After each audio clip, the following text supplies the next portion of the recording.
السلام عليكم ورحمة الله وبركاته. اللهم لا سهل إلا ما جعلته سهلا وأنت تجعل الحزن إذا شئت سهلا. كثير منكم صار عنده مشكلة في الأوسكالتيشن، يعني كان عنده اللوكال اكزامينيشن سهل في الكارديوفاسكولار سيستم اكزام، لكن كانت المشكلة عنده في الأوسكالتيشن.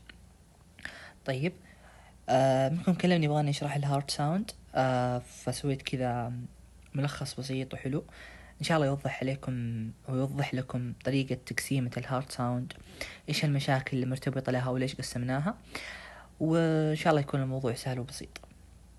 طيب، أول شيء قبل لا نبدأ في التفصيل في الهارت ساوند نحتاج نفهم الفسيولوجي حق القلب، وأتوقع الكل تقريبا 99% إنه عارفها.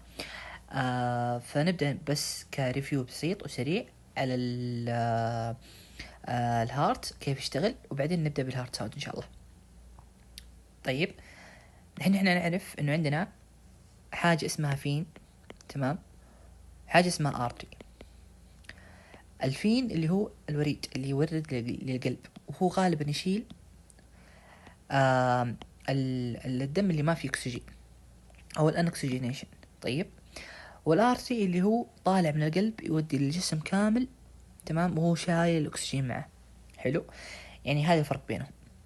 طيب، نحن نعرف انه في ميجر، خلاص، فين، حلو، واثنين، واحد سوبيريور واحد انفيريور، داخلين في الرايت اتريوم اللي هو الأذين الأيمن. حلو، وهم شايلين الانكسجينيشن بلط. طيب، الرايت اتريوم اللي هنا، حلو، وعندنا الرايت فنتركل هنا، حلو، وفي عندنا بينهم اللي هو الفالف الصمام.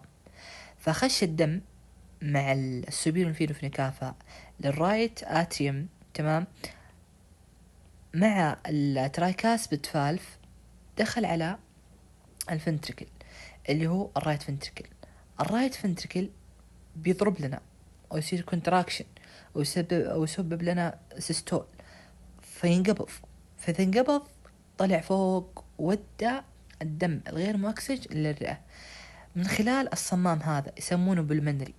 البلمنري الصمام اللي هنا موجود، من خلاله مشى الدم، فتح ومشى الدم لين ما طلع فوق اللنج، سوى اكستشينج، طيب، واخذ الاكسجين، بعدين رجع دخل لنا اياها في حاجة اسمها بالمنري. البلمنري هذه فين تكون 4 على اللفت اتريوم. اللفت اتريوم بينزل الاكسجين عن طريق المايترال فالف. المايترال فالف بينزل لنا البلد على الفنتركل في اللفت. الفنتركل بيبدأ يطلع في الاورتك، تمام، ويروح للجسم كامل من خلال الاورتك ارتري، من خلال الاورتك فالف. هذه طريقة